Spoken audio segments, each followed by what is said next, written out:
السلام علیکم گائز، امید کرتی ہوں کہ آپ سب خیریت سے ہوگی۔ پاکستان میں اس وقت سب سے بڑا سوال یہ ہے کہ کیا عید فرائیڈے کو ہوگی یا سیٹرڈے کو۔ جیسے کہ آپ جانتے ہیں عید کا چاند فیصلہ چاند دیکھنے پر نہیں، 29 رمضان کو اگر چاند نظر آ جائے تو اگلے دن عید ہوتی ہے، اور اگر چاند نظر نہ آئے تو رمضان 30 دن کا ہوتا ہے۔ پاکستان میں چاند دیکھنے کا فائنل فیصلہ رویت ہلال کمیٹی کرتی ہے، جو مختلف شہروں سے آنے والی شہادت کو چیک کرتی ہے۔ آج رات چاند دیکھنے کے لیے میٹنگ ہوگی اور اس کے بعد ہی آفیشیل اناؤنسمنٹ کی میٹنگ کی جائے گی، اور اناؤنسمنٹ کی جائے گی کہ چاند نظر آیا ہے کہ نہیں۔ اگر چاند نظر آ گیا تو فرائیڈے کو عید الفطر منائی جائے گی، اور اگر چاند نظر نہ ہوا تو عید سیٹرڈے کو ہوگی۔ اس وقت سوشل میڈیا پر ہر وقت بھی ہر اپنی اپنی پریڈکشن دے رہے ہیں، لیکن فائنل فیصلہ صرف آفیشیل اناؤنسمنٹ کے بعد ہی ہوگا۔ اب آپ بتائیں کہ آپ کے شہر میں چاند نظر آیا ہے یا نہیں، اور اگر آپ کا کیا خیال ہے کہ فرائیڈے کو عید ہوگی یا سیٹرڈے کو، اور پورا پاکستان اسی انتظار میں ہے۔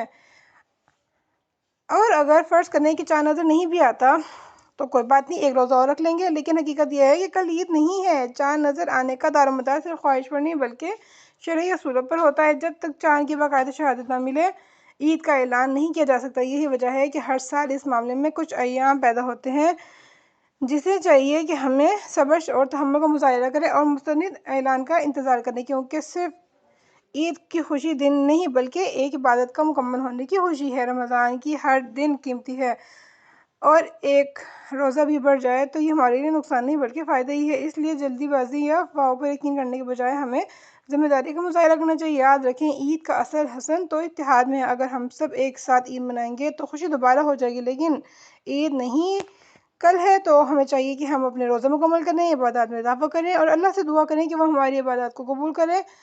صبر کریں، انتظار کریں اور اصل اعلان پر ہی یقین رکھیں۔ انشاءاللہ جب عید آئے گی تو ہم سب مل کر خوشیاں منائیں گے۔ اگر ویڈیو پسند آئی تو میرے چینل کو لائک، میری ویڈیو کو سبسکرائب، الٹا بول دیا ہے اسی لیے تاکہ آپ اس کو درست کریں۔ اللہ آپ سب کی عید کی خوشیاں نصیب فرمائے، آمین۔